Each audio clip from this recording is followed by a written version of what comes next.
Show de bola. Pessoal, então vamos lá. Olha só, vamos recapitular aqui algumas coisas. Na semana passada, a gente tinha fechado a acústica, né? A gente falou de ótica geométrica, o iniciozinho, né? Os conceitos bem iniciais. E eu falei que não, essa parte de ótica geométrica não caía na prova. Aí a prova, ela foi liberada ontem, né? Sem problema, Jasfan. Ela foi liberada ontem às 17 horas e encerra o prazo para envio hoje até às 16h59, tá certo? Eu não tenho como comentar agora sobre a prova, né? Porque eu acho que ainda falta gente entregar. Mas na sexta eu já comento alguma coisa, a gente já tira alguma dúvida. E eu tento corrigir o quanto antes para devolver para vocês, né? Para a gente ver os erros e melhorar, certo? Tudo bem, Jacivan, deu certo lá com os livros? Vocês já estão pegando os livros? Já, professor, hoje é o dia da nossa turma pegar os livros e Peraí, eu Jacivan, peguei deixa eu hoje. liberar seu áudio aqui que eu não estou escutando. Só um momento. Tenta falar aí de novo para ver se eu escuto. Oi? Tá Boa escutando? tarde, Alana. Tá escutando? Vocês estão conseguindo escutar Jacivan? Escrevam aí no bate-papo que eu não estou escutando. Ah, pronto, agora foi. É porque estava conectado aqui o fio da caixa de som que estava desligado. Fala aí de novo, Jacivan, por favor, desculpa. Só um segundo, só Agora colocar o foi. fone. Que eu tô me... Não, é porque hoje foi o dia da nossa turma pegar os livros. Aí eu fui de manhã, aí cheguei agora. Ai, pô, vou almoçar agora Ah, ainda. show de bola, sem problemas. Então, vocês receberam o livro 2 e o livro 3, não foi assim?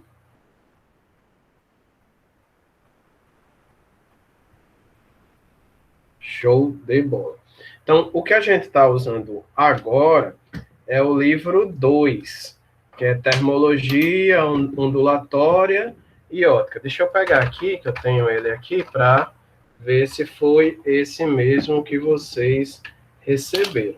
Eu acho que o 3 a gente só vai usar, né, no outro módulo. Acho O que 2, Edson, a gente já tinha. A gente recebeu o 1 e o 2 no ano do terceiro ano. isso, exatamente. E aí vocês tiveram que devolver e pegar de novo, né? A gente já ficou com o livro, professor, para um ter o trabalho de levar e trazer o mesmo livro. Aí a gente falou com o Leonardo e ele disse que podia ser. Eu falar lá com o pessoal e disse que podia ser. Esse aqui, né? Que vocês receberam? Isso, para mim que é esse aí mesmo. É esse aí mesmo. Perfeito. Tá ótimo. Então, melhor ainda, hoje a gente já vai pegar ele para estraçalhar. Vamos estraçalhar ele. Beleza. Pessoal, e aí, com essa prova, a gente finaliza as atividades do primeiro bimestre, Física 2, e quarta, a gente já começou o conteúdo do segundo bimestre, e a gente vai dar continuidade hoje, beleza? Tudo certo? Quem puder pegar o livro, a gente vai começar aqui, ó, na página 176. E, ó, dá para vocês verem aí, né? Ótica geométrica. Beleza. Quem puder, vai acompanhando, né? Quem não puder, depois pega o livro aí para a gente começar a estudar, né? Para começar a falar. Com o livro, né? Estudar a gente já estava estudando. Beleza? Por enquanto, pessoal, eu não vou poder acompanhar ao mesmo tempo o bate-papo e ministrar a aula, porque eu vou projetar aqui na tela, só estou com a tela, e aí eu não vou conseguir ver as dúvidas de vocês. Então, eu queria, né, que alguém ficasse de olho aí no bate-papo, né, às vezes a pessoa não pode falar, pronto, Jasper. Então, se alguém tiver alguma dúvida, aí você se manifesta, certo? Escrever, e se alguém quiser falar, aí pode falar tranquilo a qualquer momento. Combinado, pessoal? Então, eu devo estar regularizando isso de hoje para amanhã. Acho que no próximo momento síncrono a gente já pode acompanhar isso daí tranquilamente, certo? Então, a partir de agora, eu já estou sem poder acompanhar aí o bate-papo de vocês. Então, deixa eu projetar aqui para a gente retomar. Me responde aí se vocês estão vendo a projeção da tela, ótica, geométrica, Aparecendo. Aparecendo muito bem. Beleza, então vamos lá. Então, só recapitulando, né, a gente falou que a ótica geométrica vai estudar os fenômenos luminosos, né, levando em conta a natureza ondulatória da luz. Essa natureza ondulatória, ela superou a natureza corpuscular que Newton deu para a luz, e mais na frente, quando a gente falar de física moderna, essas duas teorias, corpuscular e a ondulatória, elas vão se somar, né, na dualidade onda-partícula. Além disso, a gente viu que a luz, né, ela é o agente físico capaz de sensibilizar os nossos órgãos visuais. Para a gente poder enxergar alguma coisa, é preciso que tenha luz, certo? A gente falou também que a luz, ela se baseia em uma onda eletromagnética, né, a teoria ondulatória da luz, e a onda eletromagnética, ela recebe esse nome porque ela é produzida pelo fato de você ter campos elétricos e campos magnéticos se superpondo e fazendo com que um sustente o outro para que a onda possa caminhar. Quando a gente falar de eletromagnetismo, a gente vai ter uma ideia melhor sobre essa parte da junção de eletricidade com magnetismo. A gente viu também que a luz, ela tem uma velocidade constante no vácuo, que esse valor, né, da velocidade da luz equivale a 3 vezes 10 a 8 metros por segundo. A gente falou que essa velocidade é altíssima. A gente poderia ir de Natal ao Rio de Janeiro em 1 segundo, cerca de, no mínimo, 50 vezes, né, se a gente pudesse viajar a essa velocidade, a velocidade da luz, tá certo? E para o vácuo, essa velocidade da luz é constante. Quando a luz muda de meio, a velocidade da luz sofre uma mudança no seu valor.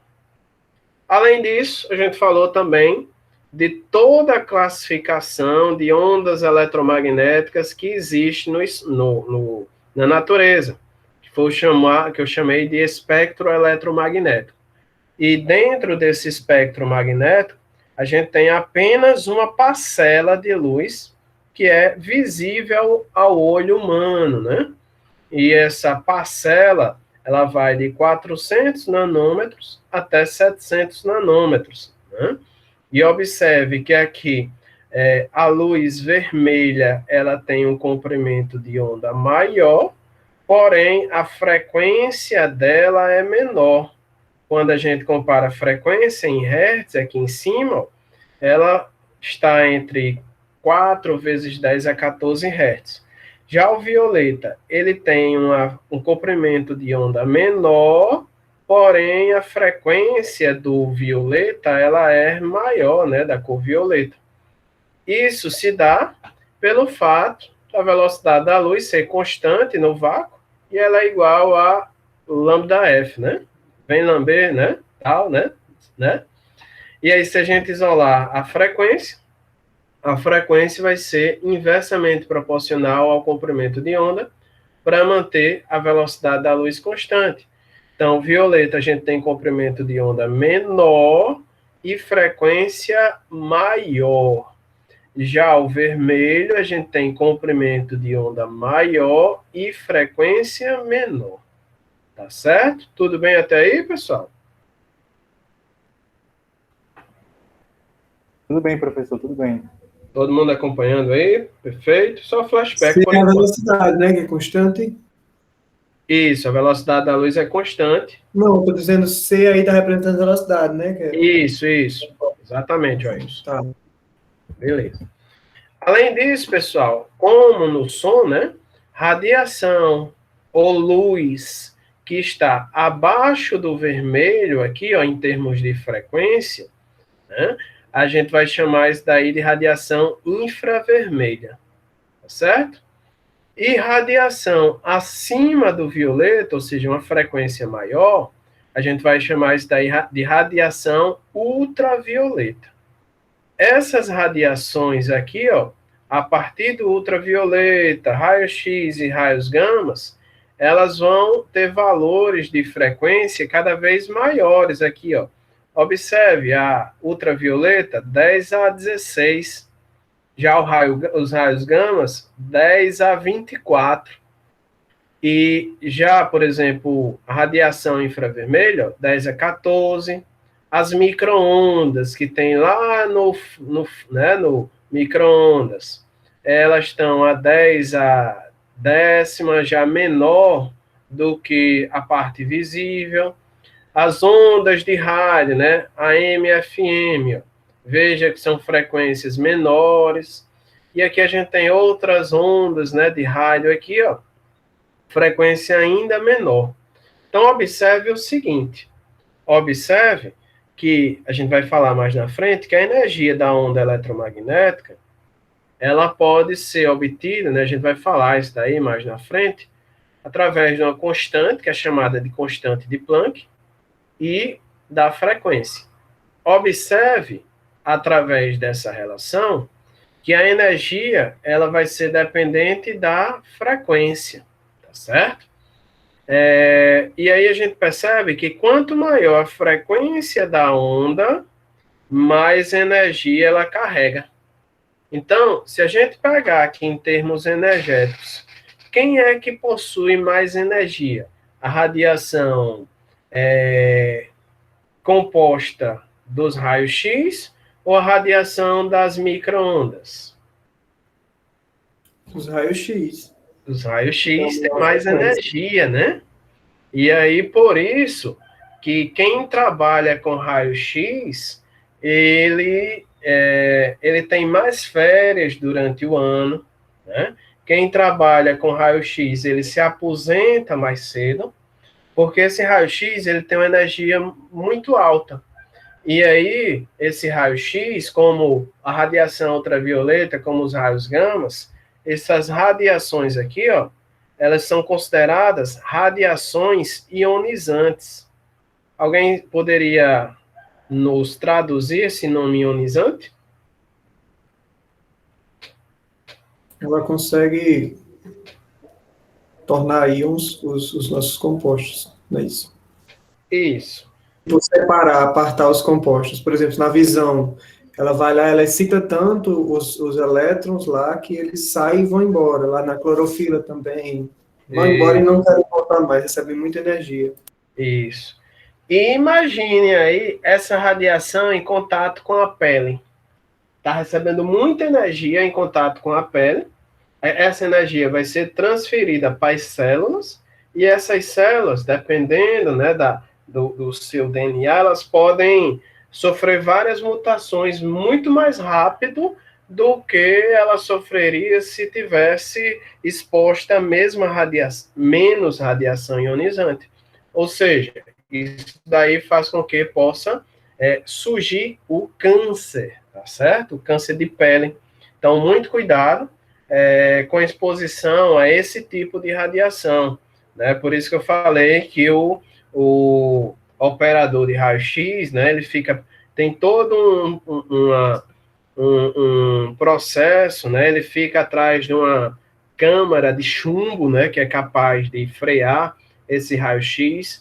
Ele tem um colarzinho, que ele tem uma pedra que vai, a partir do momento que vai recebendo raio-x, vai mudando a cor, chega numa certa cor, aquela cor já é um sinal de alerta que você precisa parar, porque o seu organismo recebeu muito raio-x, né? É por isso também que quando você precisa fazer um raio-x, né? Você não pode fazer um raio-x toda semana, você não pode fazer todo mês, devido à quantidade de radiação que vai estar em contato com o seu corpo, tá certo? Dúvidas aí, pessoal? Deu para entender? Deu sim, tem até uma foto que circula que é de um operador de raio-x, de antes que não, quando eles não conheciam os efeitos da radiação ionizante, que ele fazia a calibração da máquina todos os dias na mão dele. Aí mostrou a mão toda cheia de cicatrizes e toda a pele bem envelhecida, e ele uma pessoa jovem. Isso. Na época, há alguns anos. Isso. Exatamente isso. Dúvidas aí, pessoal? Posso continuar? Pode continuar, Pode professor. continuar. Show. Vamos lá, vamos caminhando. Uma outra coisa que a gente vai falar é de uma grandeza física que é muito utilizado quando a gente tem distâncias astronômicas, são distâncias elevadíssimas, né? É o que a gente chama de ano-luz. O ano-luz, pessoal, ela é uma unidade de comprimento, tá? Às vezes a gente fala em ano-luz, aí dá a entender para algumas pessoas que a gente está falando de tempo, mas não é de tempo, e sim de comprimento, tá certo? E esse ano-luz é a distância que a luz percorre em um ano. Então, vamos saber quanto é isso daí em metros ou em quilômetros? Quanto é que a luz percorre em um ano? Então, para a gente fazer essa continha, um ano, vamos só lembrar, tem aproximadamente 365 dias. Se você quiser ser um pouco mais rigoroso, 365,25 aquela ideia do ano bissexto, né? Só que um dia, né? Um dia tem 24 horas. Eu já corto dia com dia. E uma hora equivale a 3.600 segundos. Então, um ano, ele tem este valor aqui em segundos. Certo? Tudo bem aí?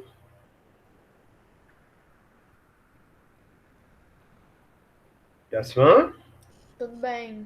Tudo bem, professor, tudo bem. Então, vamos descobrir a distância agora. Então, a distância é a velocidade vezes o tempo.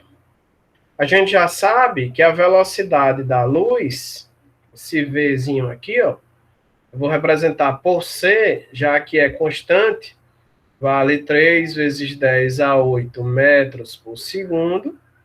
Ou, se a gente transformar isso daqui para quilômetros por segundo, isso daqui vai dar 3 vezes 10 a quinta quilômetros por segundo.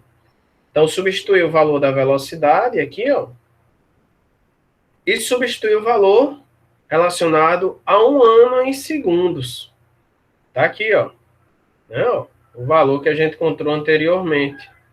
Então, quando eu fiz essa multiplicação, a gente percebe que um ano-luz equivale a uma distância de aproximadamente 9,5 vezes 10 a 12 quilômetros. Então, se alguém disser para você, olha, a estrela mais próxima daqui da gente é uma estrela que ela está a uma distância de aproximadamente 4 anos-luz. Isso daí quer dizer o quê? Isso daí quer dizer que se essa estrela emitir uma luz agora, nesse momento, a gente só vai receber essa luz daqui a 4 anos, porque a luz vai demorar 4 anos para chegar até a Terra. Né? Repetindo, um ano-luz é a distância que a luz percorre em um ano. 2 anos-luz é a distância que a luz percorre em 2 anos. 3 anos-luz é a distância que a luz percorre em 3 anos. E 4 anos-luz é a distância que a luz percorre em 4 anos. Deu para entender essa analogia, pessoal? Deu sim, professor, deu sim. Show Deu de sim. bola. Tranquilo. Então, um ano-luz, ele equivale a uma distância. E distâncias astronômicas, já que são distâncias altíssimas, tá certo? Então, pensando nisso, vamos fazer esse exemplo aí, o exemplo 1, já foi questão do Enem de 2001, né? Que diz o seguinte, ó, uma música aí de Gilberto Gil, chamada Seu Olhar. Na eternidade eu quisera ter tantos anos-luz quanto fosse precisar para cruzar o túnel do tempo do seu olhar. Olha que música linda, né? Todo arrepiado aqui, ó. Então, Gilberto Gil usa na letra da música a palavra composta anos-luz. O sentido prático, em geral, não é obrigatoriamente o mesmo que na ciência. Na física, um ano-luz é a medida que relaciona a velocidade da luz e o tempo de um ano e que, portanto, se refere a qual das alternativas? Letra C, distância. Letra C, né? Letra C está relacionado à distância. Tranquilo, galera? Deu para entender aí? Exemplo 1? Desse ano. Oi? Cadê que caiu a questão desse jeito no Enem desse ano? Vai que cai, né? Ah, era Não meu é sonho. Sonho, né? Pra não Mas vai zerar dar a certo. física. Só assim que eu não zerar a física. Como é? Não escutei. Pra não zerar a física. Que é isso? A Maria Luísa, é? Tá dizendo isso? Foi eu. Maria Luísa, não. Humildade acima de tudo, né? Sempre, Maria Luísa. Vamos lá, pessoal. Vamos partir para a próxima. Olha só. Exemplo 2. A distância média entre a Terra e o Sol é de 150 milhões de quilômetros, né? Quanto tempo a luz demora para chegar à Terra? Então, dado que a velocidade da luz, ó, 3 aqui está em quilômetro por segundo, ó. Então, vou colocar já em notação, 3 vezes 10 à quinta, quilômetro por segundo. E a distância entre o Sol e a Terra, já vou colocar aqui em notação científica, tá? Ou em potência de 10.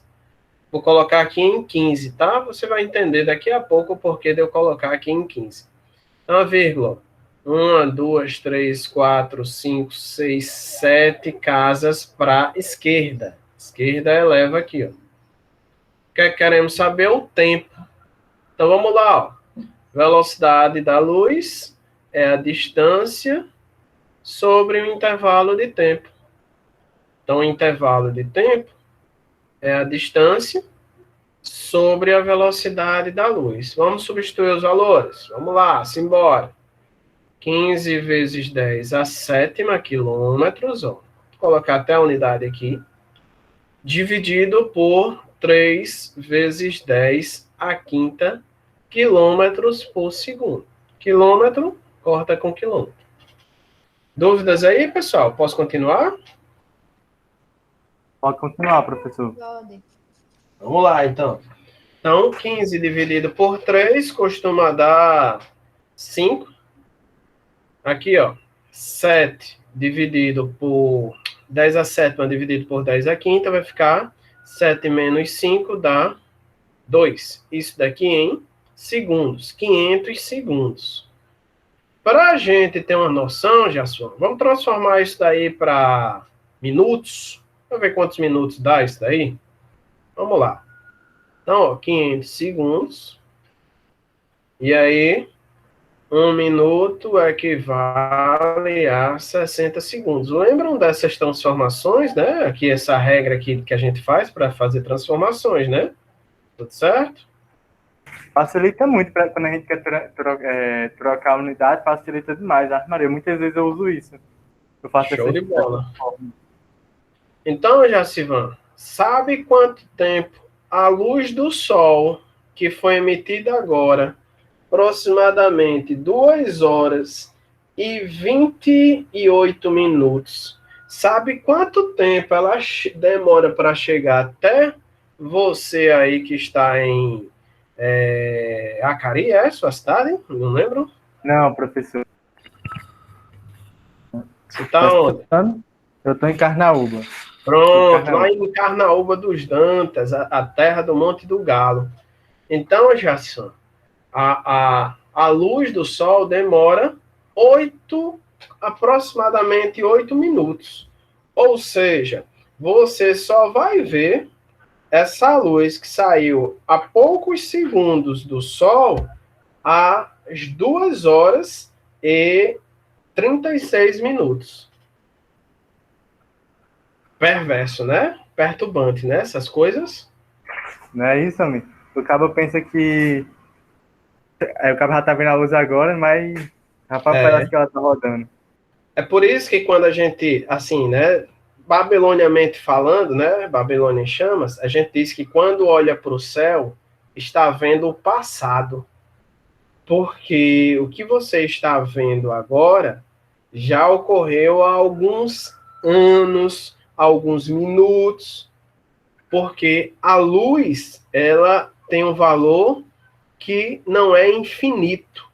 Pelo contrário, ele é finito, um valor constante e limitado a uma velocidade de 3 vezes 10 a 8 metros por segundo. Edson, Pode dizer. eu não sei se você já assistiu o filme Interestelar, que, tipo, eu não sei se se é esse o assunto, mas lembra muito, que é a história de um homem que ele sai, tipo, para viajar no universo ele passa bem pouco em tempo, só que quando ele volta, ele tinha saído, a filha era criança, e quando ele volta, a filha tá uma velhinha já. Só que, tipo, pra ele tinha passado pouco tempo.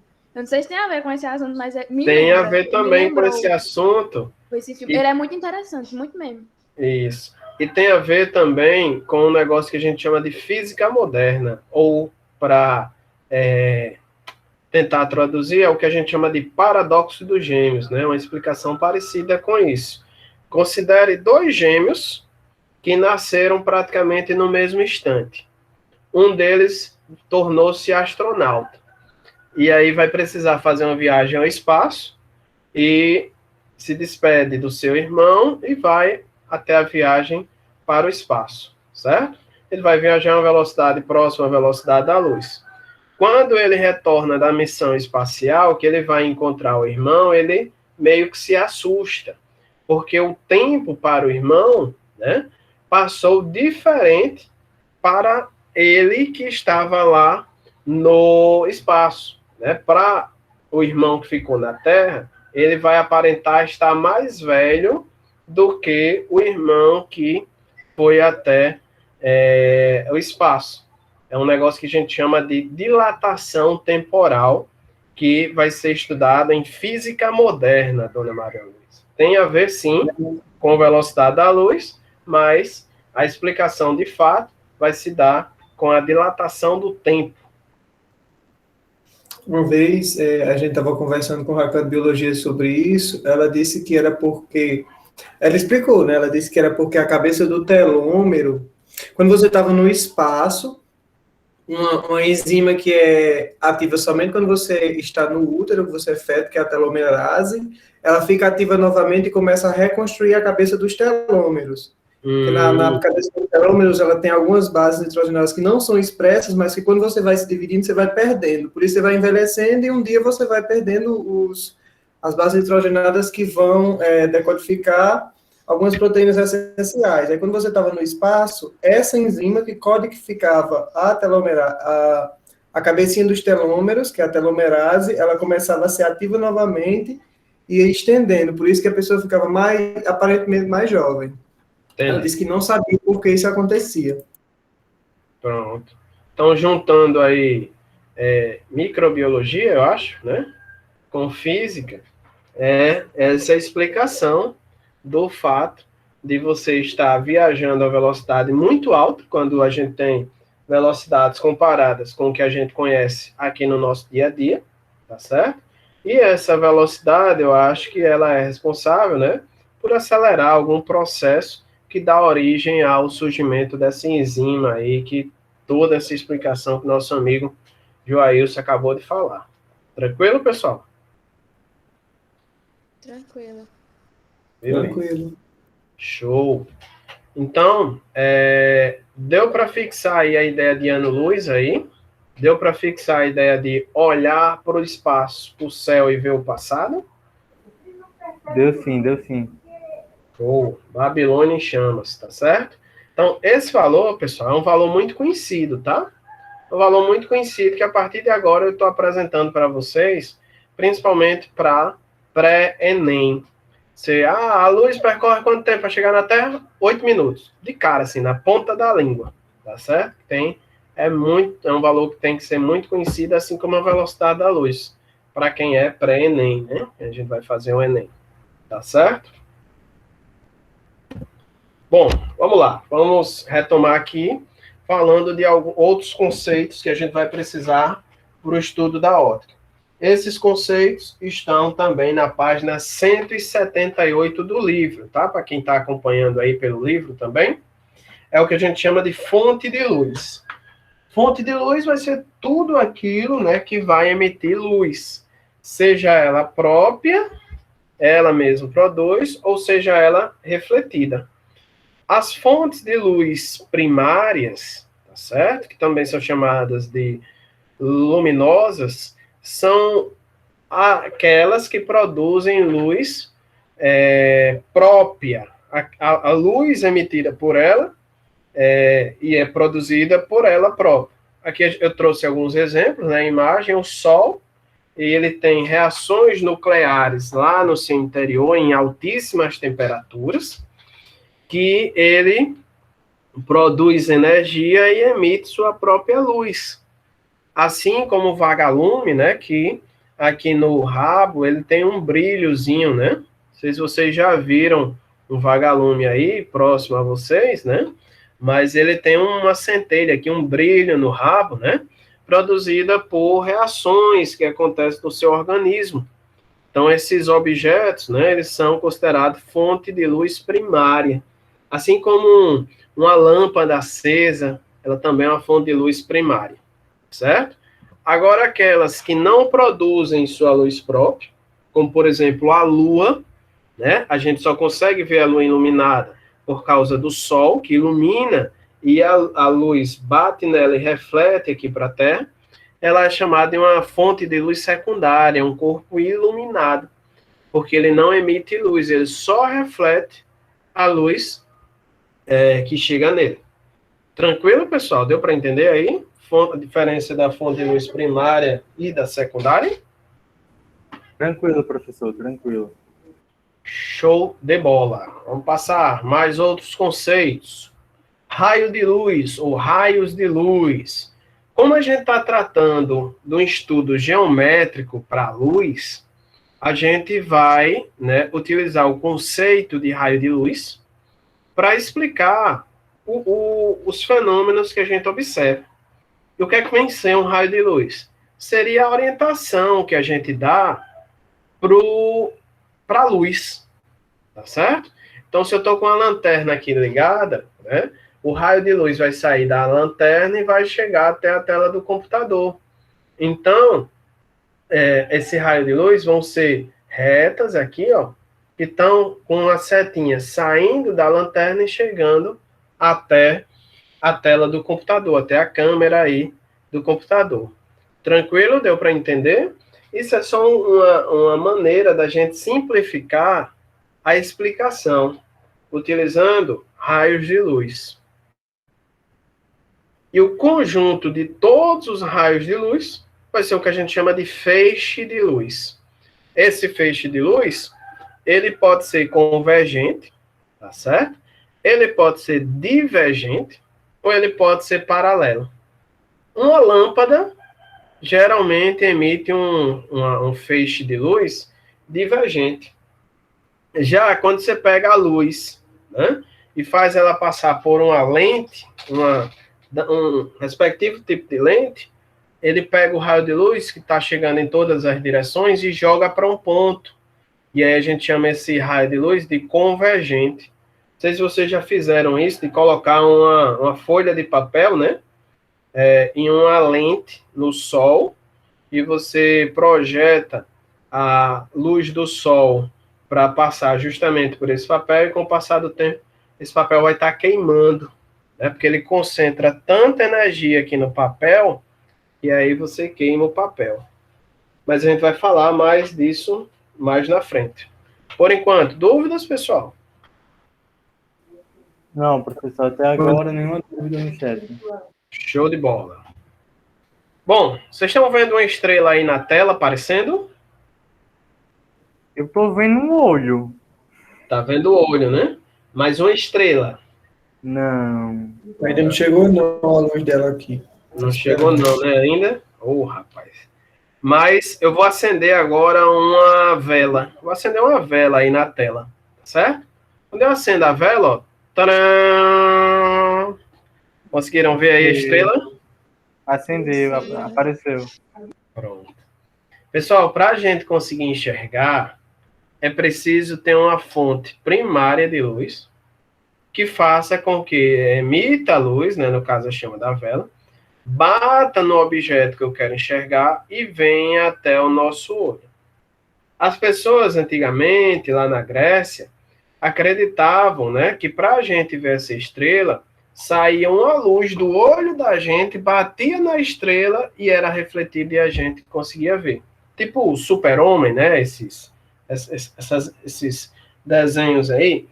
Mas hoje a gente sabe que para conseguir enxergar alguma coisa, tem que ter uma fonte de luz primária. É tanto que se você sair de casa, né, por volta de 5 horas, deixar tudo apagado, quando você abre o portão, qual a primeira coisa que você faz para poder entrar dentro de casa, para não levar um tropicão ou alguma coisa?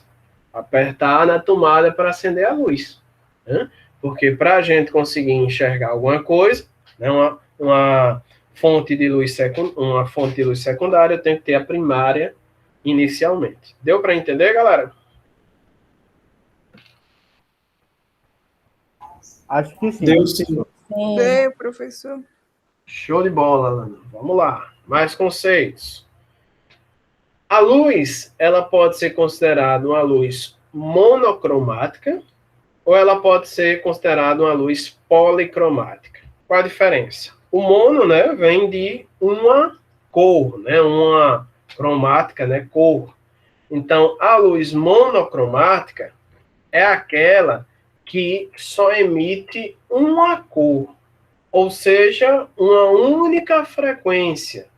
Exemplo, o laserzinho apontador que você utiliza aí, né, às vezes, para uma aula, é um exemplo de uma fonte de luz monocromática, tá certo?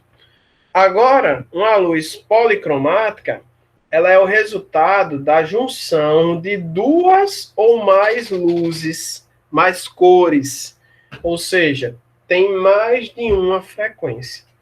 Exemplo é a luz branca emitida pelo Sol. Por quê?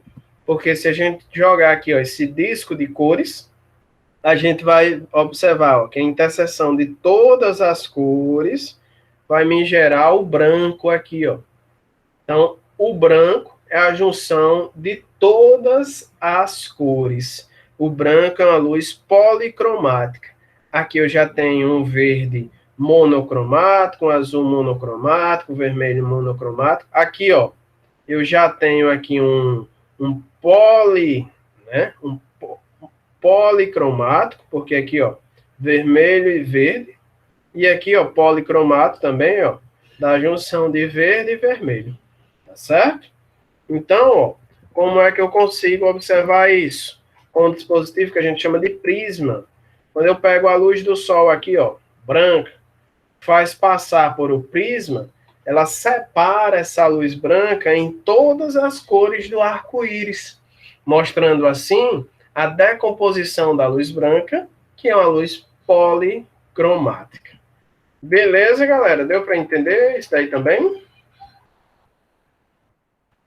Sim. Como estamos? Os conceitos iniciais. Está dando para acompanhar? Assim, professor, tudo ok. Tá sim. Show. Vamos lá. Outros conceitos. Vamos falar agora de meios. Isso daí também está na página 178. Um meio, pessoal, é a região que a luz vai passar. E esse meio, ele pode ser um meio transparente, ele pode ser um meio translúcido, ou ele pode ser um meio opaco, tá certo? O transparente é aquele que permite a passagem de luz seguindo trajetórias regulares. Então, você vê os objetos com nitidez, né? Um vidro, né, na sua janela, você consegue, quando ele está bem limpo, né? Consegue enxergar com nitidez, ó, porque a luz, ela vai seguir trajetórias regulares depois que ultrapassar esse meio. Já, por exemplo, quando está chovendo, né? Você está aí viajando, aí chovendo, né? O vidro do carro, ele vai se transformar em um meio translúcido. Ou seja, ele permite a propagação da luz. Só que a luz, ao sair do material, vai sair em trajetórias irregulares.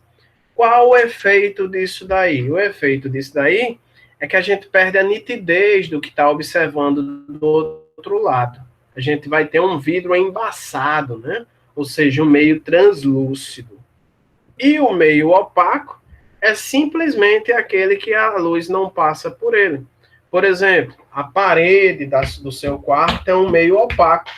Se eu ligar a lâmpada aqui no meu quarto, essa lâmpada ela não vai passar lá para fora, né? Lá para o banheiro, nem para a sala.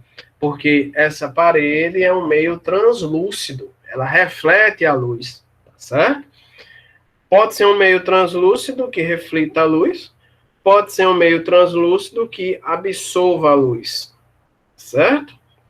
Deu para entender, pessoal, essa definição entre os 3 meios? Eu sim, professor. Agora, me tira uma dúvida. Aquele adesivozinho que coloca no vidro do carro, ele seria classificado em algum desses meios? Aquele que coloca no vidro do carro, não entendi. Aquele Negócio que fica preto, é tipo um adesivozinho que coloca, que fica mais escuro. No vidro do carro, a película? É película, isso aí mesmo. Pronto. Ali, ele vai ser um meio transparente, só que com um filtro. Um filtro. Por que um meio transparente? Porque você consegue, dependendo, né? Se você usar uma película que é regulamentada pelos órgãos de trânsito, aquela película ela vai ser um meio transparente, porque você consegue enxergar com nitidez do que está do outro lado, só que ela filtra a quantidade de radiação que vai passar pelo vidro. Agora, se for uma película muito escura, o pessoal coloca na residência, né? Quem está de fora não consegue enxergar quem está dentro, mas quem está dentro consegue enxergar quem está fora. Então, ali seria uma película opaca, né? Para quem está do lado de fora do quarto. Consegui se fazer entender, Jacione, galera? Conseguiu. Tranquilo? Então, depende da transmitância dela, da transmissibilidade da luz que ela vai ter, Jacione. Se for 75%, se for 50%, agora se for 100% de transmissão, aí a gente tem um meio totalmente transparente. Beleza? Beleza. Então aí, só para a gente comparar os 3 meios aqui, ó. Aqui é um meio transparente, aqui é um meio translúcido e aqui é um meio opaco. Legal, galera? Legal. Show de bola, vai dar certo. Babilônia em chamas. Pessoal, a ótica geométrica, ela é toda construída em 3 princípios.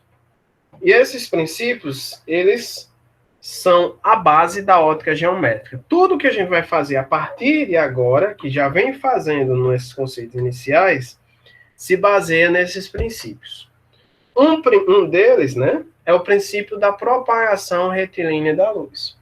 Para a gente ter uma noção, né, de como isso daí acontece, vamos pegar aqui, ó, uma vela acesa, e aqui eu peguei um cartão com um buraco aqui, ó. Observe que tem um alinhamento entre a luz, o buraco e o olho do observador. Tranquilo? Então, esse observador vai conseguir enxergar a chama da vela acesa. Agora, se eu colocar um outro cartão, de maneira que não coincida os furos com a chama da vela e o olho do observador, esse cara aqui, ó, ele não vai conseguir enxergar, né? Porque a luz passa pelo primeiro, mas é refletido aqui pelo segundo cartão. Agora, se eu botar esse segundo cartão alinhado com os olhos, com outro furo e com a vela, você vai conseguir enxergar o cartão. Ou a chama da vela acesa, perdão.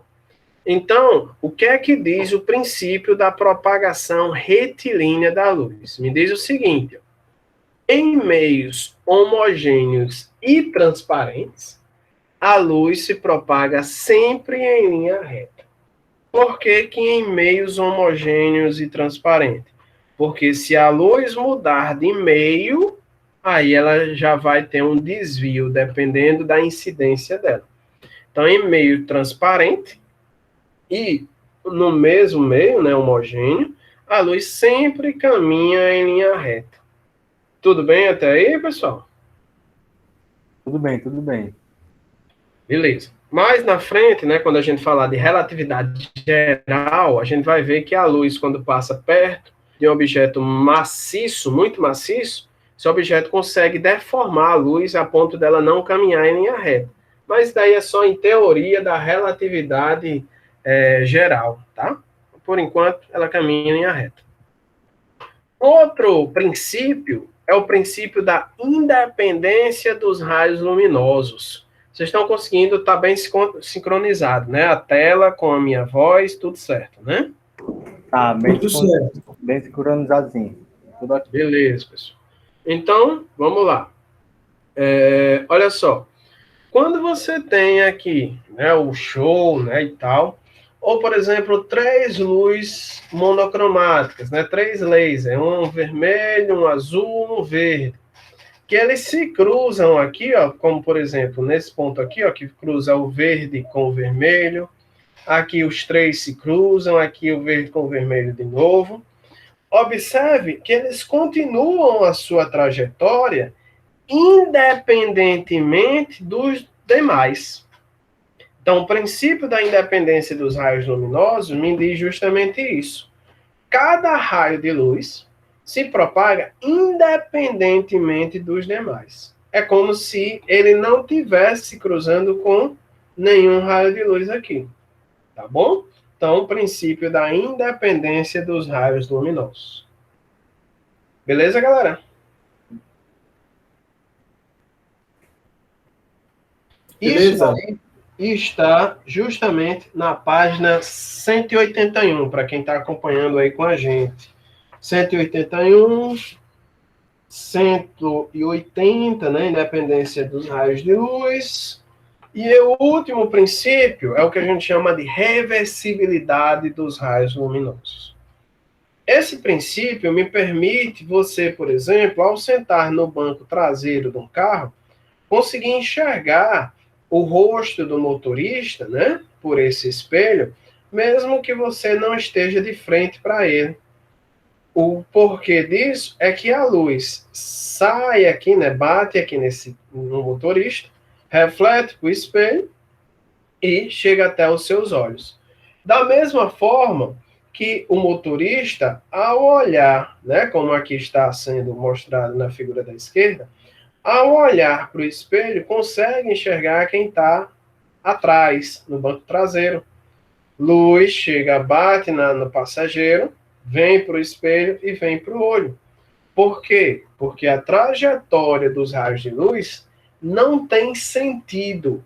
Ela pode ser de A para B, como de B para A.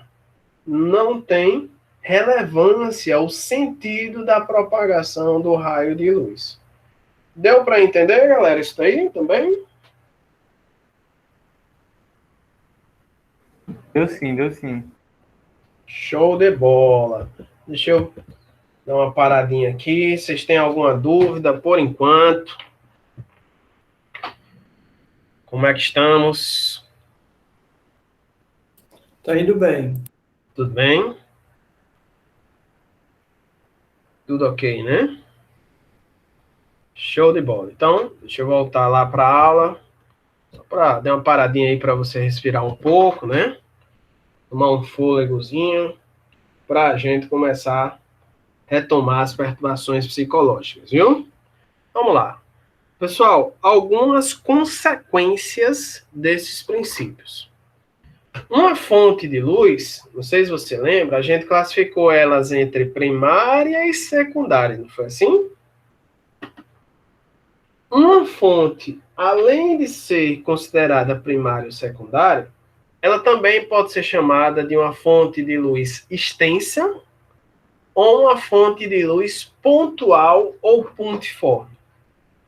Então, a fonte de luz pontual ou pontiforme é aquela que a dimensão dela é totalmente desprezível em relação às dimensões dos objetos que estão em sua volta. Vamos lá, vamos pegar um LEDzinho pequeno, para iluminar seu quarto. Essa fonte de luz é uma fonte de luz pontual, que o tamanho dela, quando comparado com as dimensões do seu quarto, totalmente desprezível. Agora, uma fonte de luz extensa, né, já não é uma fonte com as dimensões desprezíveis. A gente leva em conta, né? Vamos imaginar que você botou uma tela de LED na parede do seu quarto. Uma tela de LED aí de 60 polegadas. Então, essa tela de LED, ela não vai ser mais uma fonte de luz pontual, né? O LED não vai ser mais a fonte de luz pontual, mas a junção deles vai ser uma fonte de luz extensa. Captou a mensagem? Captei. Então, essa fonte de luz pontual, pessoal, ela vai emitir raios de luz, né? Aqui, ó, tá emitindo aqui 2, eu simbolizei 2, vou representar aqui mais um, ó. Só que ela vai atingir aqui um obstáculo opaco. Então, quando bater aqui, ó, vai ser refletido. Quando pegar outro raio de luz que bater aqui nesse obstáculo, vai ser refletido, tá certo? De maneira que essa parte aqui, totalmente atrás desse objeto, você vai ter ausência total de luz, não vai receber luz. Então, essa ausência total de luz vai ser o que a gente conhece como sombra. Região do espaço que não recebe luz da fonte luminosa, em virtude da presença do corpo opaco e da luz propagar sempre em linha reta. Já uma fonte de luz extensa, pessoal, além de formar uma sombra, que é a ausência total de luz, vai formar também uma penumbra, que é uma ausência parcial. Vamos lá. Vai ter, ó, como a fonte é extensa, não é que todos os raios de luz vão chegar aqui, mas vamos dizer que essa fonte aqui emite 100 raios de luz. Então aqui, ó, 100 raios de luz não vão iluminar essa parte aqui de sombra. Mas, por exemplo, 60 vai chegar nessa parte de penumbra. Tranquilo? Deu para diferenciar aí penumbra e sombra?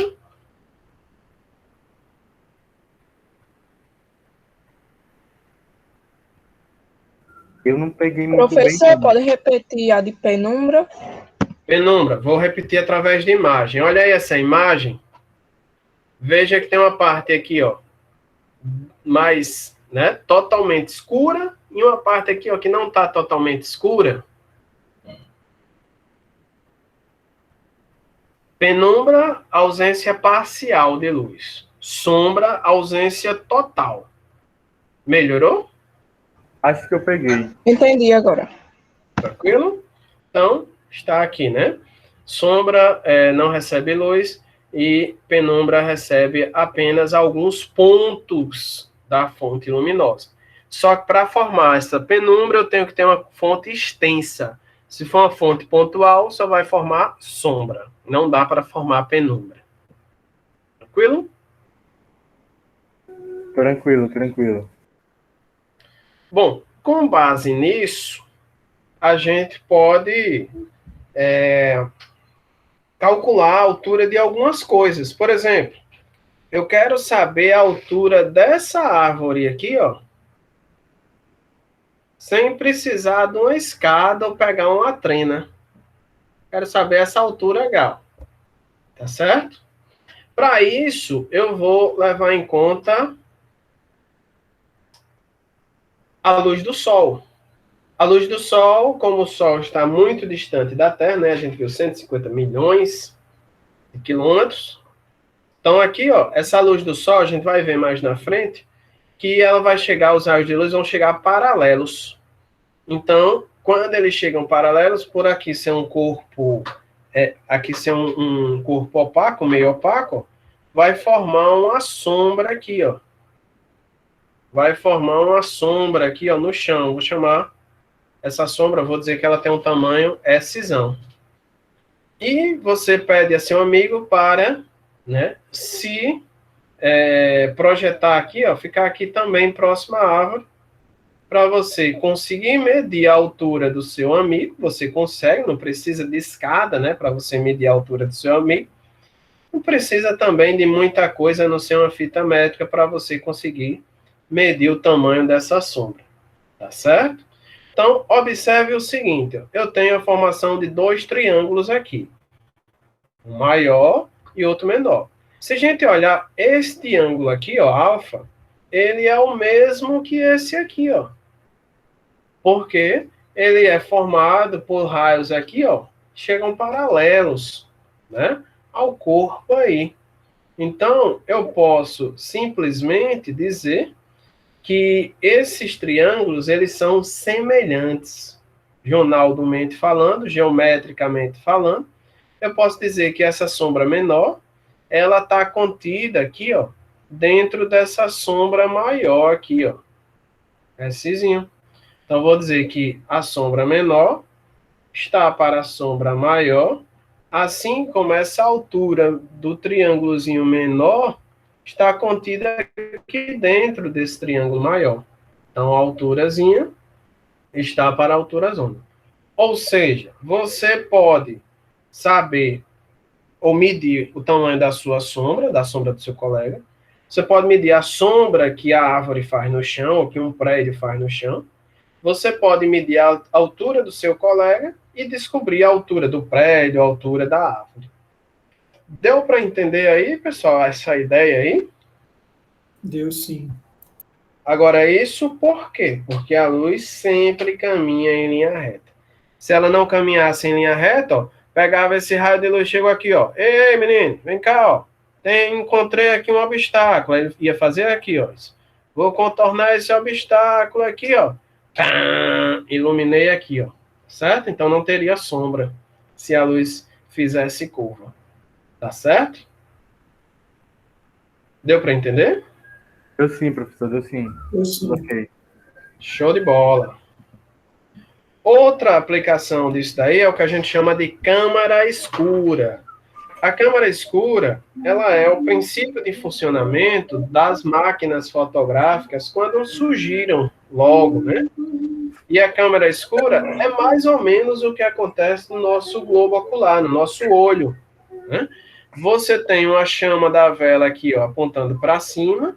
Aqui eu tenho uma câmera ou uma lata, poderia ser uma caixa. Fiz um furinho aqui bem com diâmetro bem pequeno. E olha a imagem dessa vela produzida aqui nessa parte aqui, ó, no fundo da lata, aqui nesse papel vegetal.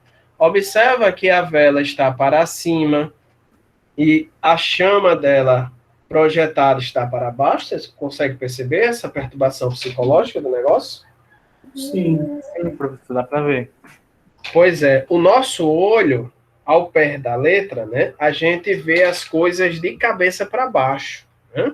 A gente consegue, a imagem dos objetos é projetada no fundo do olho, na retina, de cabeça para baixo. E aí essa retina faz a mudança do raio luminoso para impulsos elétricos, leva até a unidade responsável pela visão no cérebro, e lá tem algumas células que fazem a inversão, né? A inversão da imagem do que é visto lá na retina em relação ao objeto. Já foi até alvo de reportagem na Record, né, em outros canais, famílias que não têm essas células e para eles, né, em relação a gente, é tudo de cabeça para baixo. Então é tanto que eles precisam virar a tela do computador de cabeça para baixo para conseguir, né, entender o que está lá escrito. Já vi até notícias de professores, né, que não têm essas células, mas que têm que escrever de cabeça para baixo para ele, só que para os alunos, né, eles escrevem normal, mas isso se dá pela propagação retilínea da luz. Vamos entender? A luz, ó, que sai dessa parte de cima aqui, ó, da vela, ela vai caminhar em linha reta, ó. Se a gente pegar um raio de luz, ó, que passa aqui por esse orifício aqui, ó, ele vai continuar em linha reta, porque é um meio homogêneo. Mesmo meio aqui fora é ar e dentro da câmara também tem ar. Se eu pegar aqui, ó, o raio de luz sai da parte de baixo, ele também vai caminhar em linha reta, vai passar por esse orifício aqui, ó, e vai ser projetado aqui na parte de cima. Tá certo? Então, como a luz caminha em linha reta, a figura, né, do objeto que está aqui na frente da câmera escura é uma figura de cabeça para baixo. E aí, se a gente utilizar, ó, mais uma vez, a geometria, os triângulos aqui, ó, a gente percebe que esse lado aqui, ó, a base desse triângulo Mzinho, está para a base do triângulozinho menor, assim como a altura desse triângulo maior está para a altura desse triângulo menor. Vocês conseguiram entender, pessoal, essa ideia aí? Sim. Deu para entender sim, professor. Então, conseguiram também entender a ideia que a gente consegue ver, né, a imagem dos objetos projetados na retina de cabeça para baixo? Sim. Show de bola. Então, com base nisso, vamos fazer alguns exemplos. Todo mundo está me acompanhando aí? Tem alguém que já cochilou? Vamos lá, acorde, vai dar certo, viu? Tira a remela do olho, lá vai o olho, que vai dar certo. Exemplo 3, pessoal. Um prédio projeta no chão uma sombra de 15 metros de extensão no mesmo instante que uma pessoa de 1,80 projeta uma sombra de 2 metros. Determine a altura do prédio. Então aqui, ó, a gente tem um prédiozinho, ó, prédio aqui de alguns andares, né? A sombra que ele faz no solo é uma sombra de 15 metros aqui, ó. 15 metros. Isso por quê, professor? Porque a luz caminha em linha reta, ó. Aqui a gente vai ter esse triangulinho aqui, ó. Luz caminha em linha reta. E aqui, no mesmo instante, uma pessoa aqui, ó, de 1,80. 1,80. Também, ó, se a gente pegar um raio de luz aqui, ó. Beleza, professor. Beleza, aqui, ó. Também vai caminhar em linha reta e vai projetar aqui no chão a sombra de 2 metros. É claro que esse desenho aqui está fora de escala, né? Mas é só para a gente ter uma noção. Vocês conseguiram entender a ideia da questão aí? A gente quer descobrir a altura do prédio? Deu para entender, professor. A gente coloca altura sobre altura e sombra sobre sombra. Exatamente. Jacivan já deu até a resposta no Eita, chat. Jacivan é rápido aí no gatilho. Então, a altura do prédio está para a altura do colega, assim como a sombra do prédio está para a sombra do colega. Então, metro corta com metro. Então, a altura vai ser 15 vezes 1,80 metros, dividido por 2.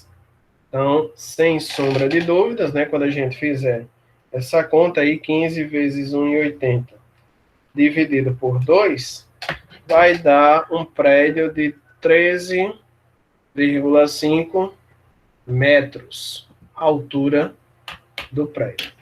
Deu para entender, galera? Eu sim, professor. Ok, show de bola. Dá o print aí, a galera do print, para a gente passar para a próxima. O Galo hoje está cantando, mas está cantando mais baixo, né? Vai dar certo.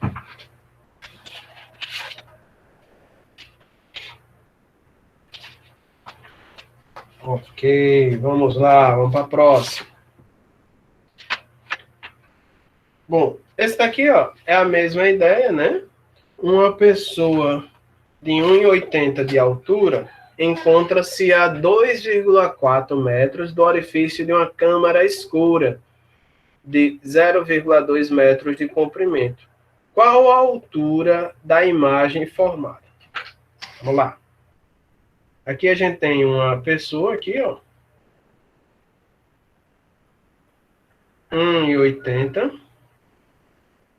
E ele vai emitir raios de luz aqui, ó. Caminhando em linha reta. Aqui caminhando em linha reta aqui, ó. Esse raio de luz, ele vai passar aqui, ó, por uma câmara escura, uma câmara de orifício, aqui está, ó. E a imagem dessa pessoa vai ser projetada aqui no fundo da tela da câmara escura aqui.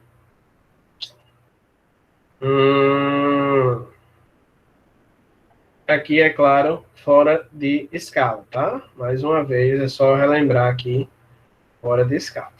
Então, essa pessoa está a uma distância do orifício de 2,4. E a câmera tem um comprimento aqui, ó, de 0,2 metros. O que é que queremos saber, professor? Queremos saber a altura da imagem aqui.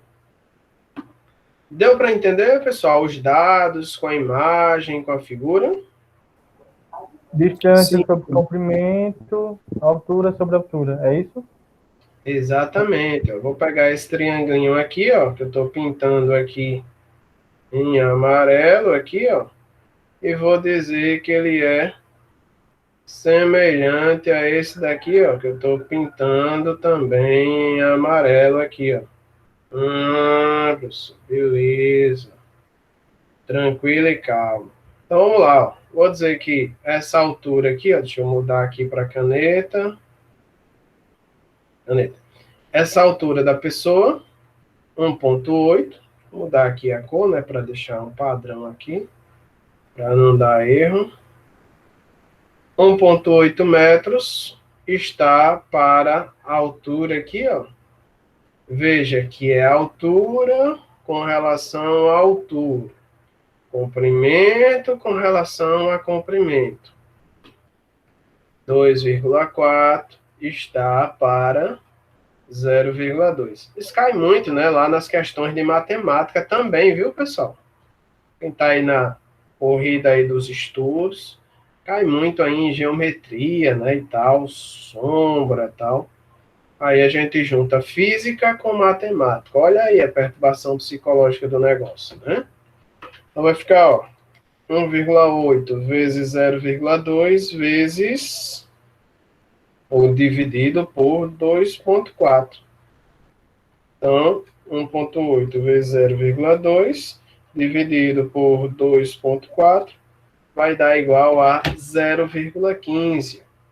Então, a altura aqui, ó, 0,15 metros ou 15 centímetros será a altura da imagem projetada no fundo da câmara escura.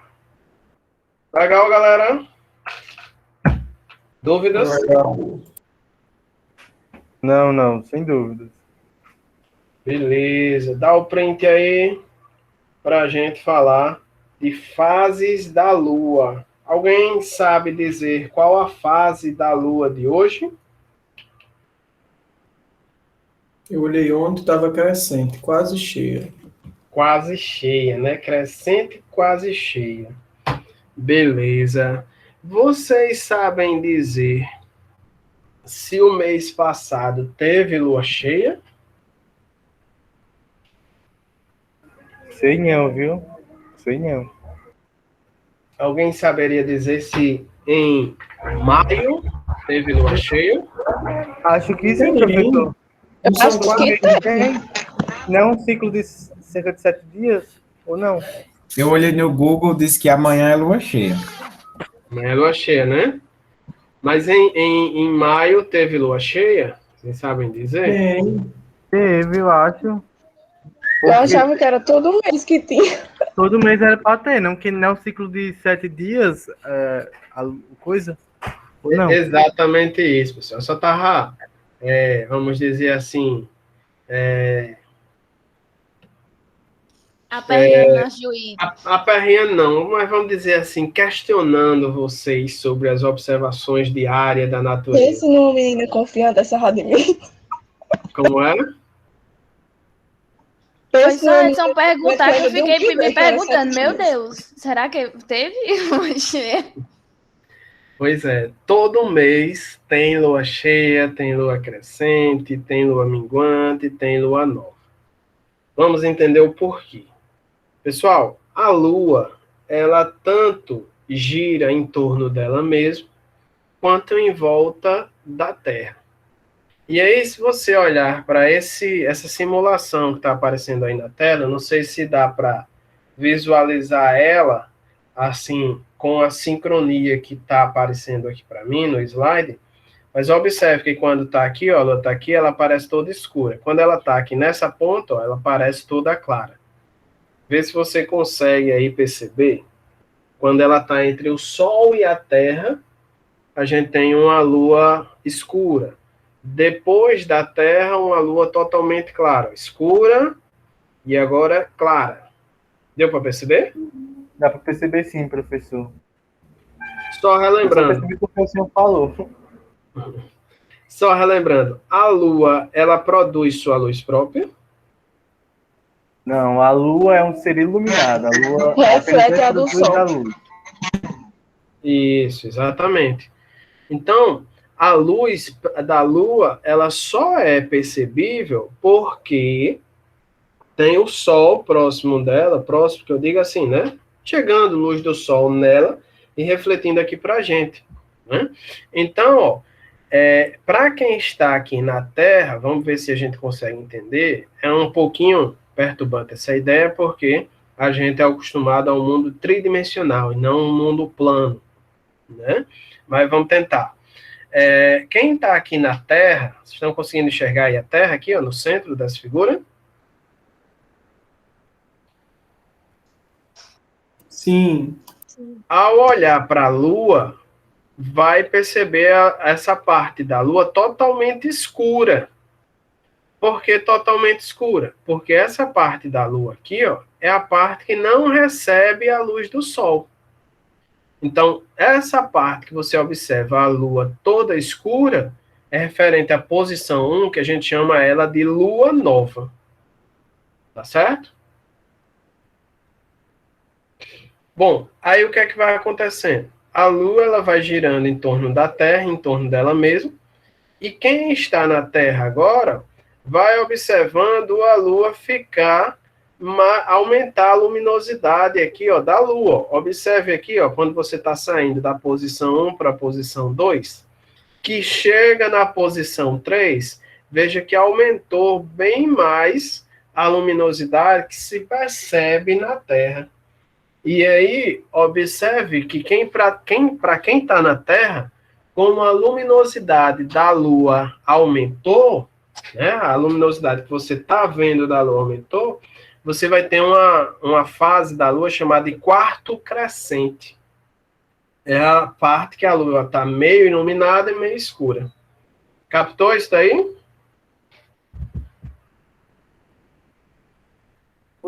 Eu não consigo diferenciar quando ela é minguante e quando ela é crescente. Para mim é tudo a mesma coisa. A gente vai entender. A gente vai tentar entender. Tá certo? Só que aqui no nosso contexto remoto fica bem mais difícil, né? Porque a gente entende melhor o tridimensional. Então, a gente poderia fazer algumas coisas em sala de aula que aqui no remoto fica mais difícil. Vou tentar ver se Ana Maria tem um espacinho de tempo, né, para a gente fazer aí filmar aí uma práticazinha para tentar ficar melhor de vocês entenderem. Não vou prometer não, mas a gente tenta, certo?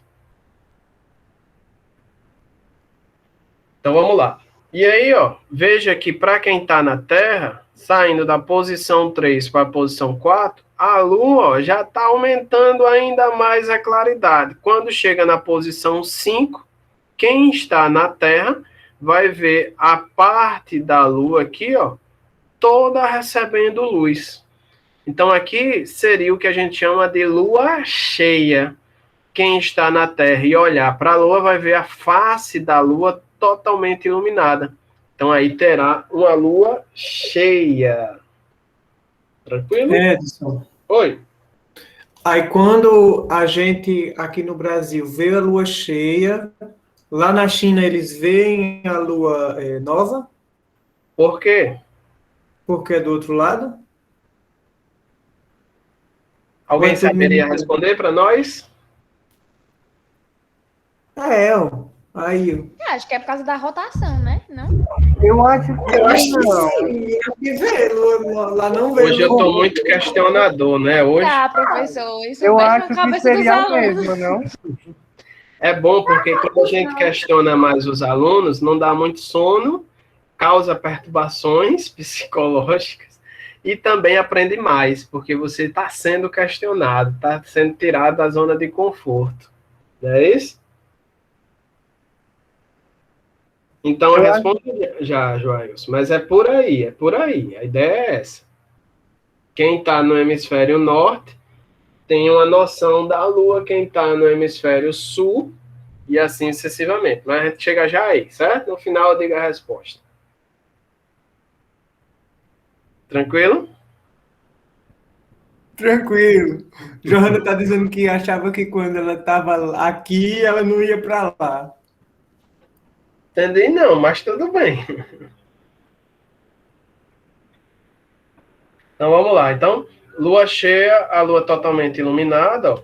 Aí agora observe que quem está na Terra vai voltando a ter a luminosidade da lua sendo diminuída, que chega até o seu olho. Ó. Na posição 6 já vai diminuindo. Na posição 7 ó, já está meio a meio, como na posição 3. Só que na posição 3 era como se fosse o lado direito, iluminado. Na posição 7 é como se fosse o lado esquerdo. Tá certo? Então aqui a gente tem um quarto minguante, né? Para não dizer quarto decrescente. Porque a luminosidade da Lua para o observador na Terra está diminuindo. E aí a gente chega novamente à Lua nova, que quem está na Terra vai ver a parte escura da Lua, né, porque não está recebendo luz do Sol, e aí recomeça o ciclo, né?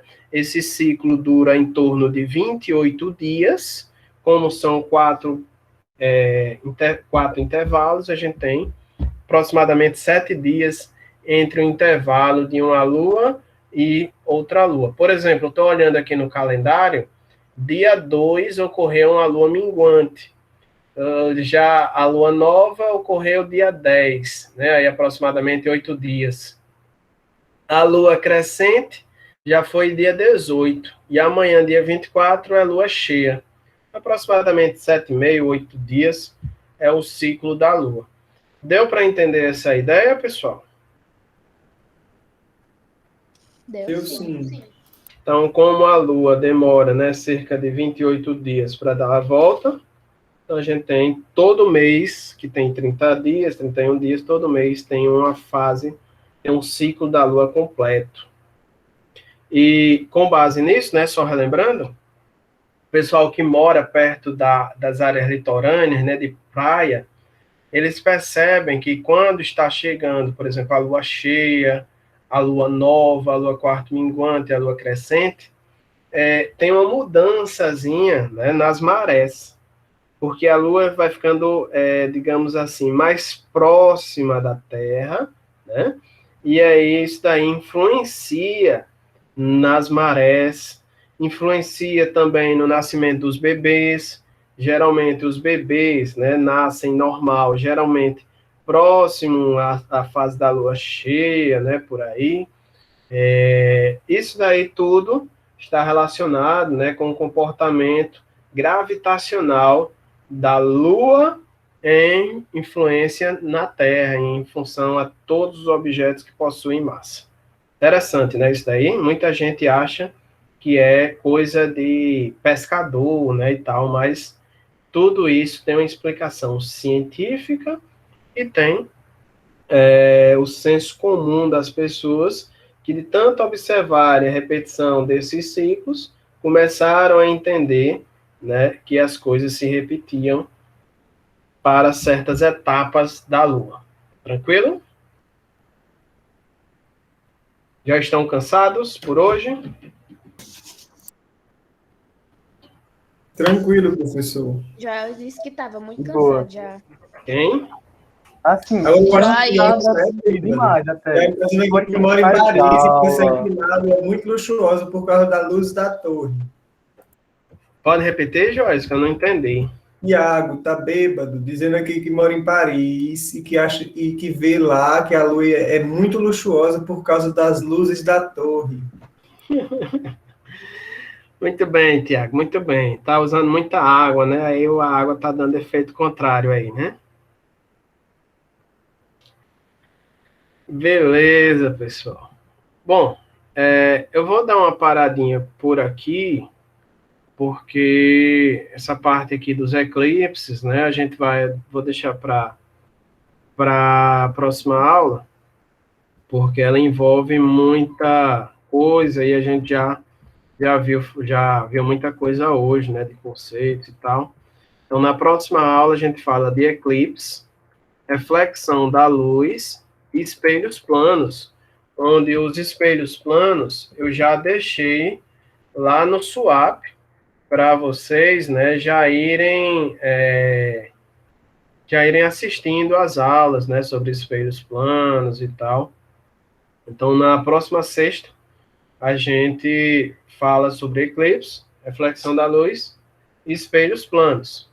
E hoje eu já vou deixar aqui disponível uma listinha de exercício, né, com algumas questões para que vocês estraçalhem hoje e amanhã, para na sexta-feira a gente já começar a tirar dúvidas sobre ótica geométrica, tá bom? Tiago, tá liberado agora para vocês colocarem presente aí na chamada. Olha aí, Maria Beatriz foi rápida, viu? Já estava esperando, parece. Parece, né? Ok, pessoal? Alguma dúvida sobre nossa aula de hoje? Algo específico da disciplina? Tudo ok, Edson. Entendi. Ok. Então, relembrando, para quem ainda não terminou a prova, hoje até às 16h59, teve alguém que faltou entregar alguma atividade que está presente ainda? Não, Professor, Oi? só uma dúvida aqui na atividade de movimento harmônico simples. Eu fiz e enviei, só que no meu tá como pendente. Aí eu não sei se o senhor recebeu. Deixa eu olhar aqui. Eu acho que eu já corrigi. João Roger. Pronto, João Roger. Recebi, sim. Está corrigida, sim. Corrigida. Tranquilo. Pronto. Aí o outro é a prova que eu tava muito ocupado, eu vim descobrir ela agora. Vixe, Maria, pelo amor de Deus. Aí eu queria saber como eu faço. Porque eu não vou ter tempo nem agora, porque terminar as aulas aqui eu tenho que voltar pro meu serviço. Entendi. Faça o seguinte, entre com o pedido de reposição e aí a gente marca uma reposição para você, certo? Tá bom, obrigado. Aí você tenta anexar aí a declaração que estava no seu trabalho e tal, e aí a gente marca a reposição. Tá bom, obrigado, Edson. Beleza? E fica atento aí nos prazos para não dar erro. Sei que você tem aí trabalho, né, e tudo, mas tenta ficar ligadinho aí para não perder os prazos. Certo? professor, Oi. só uma observação, estou anexando a prova nesse exato momento, e as meninas fizeram com uma caneta de ponta fina, caneta preta, e ficou muito fino, ficou parecendo grafite, mas é caneta, tá? Tá certo, tá bom. É Beleza. tudo caneta aqui, caneta preta. Mas a visualização tá boa, né? Tá tranquilo. Já até visualizei aqui bem direitinho, tá tranquilo. Perfeito. Então. Mais dúvidas, pessoal? Mais alguma sugestão? Tudo ok, professor. Tchau. Tudo ok? Então, por hoje é só. Bom descanso, boas aulas e até sexta-feira, se Deus quiser. Até mais. Tchau.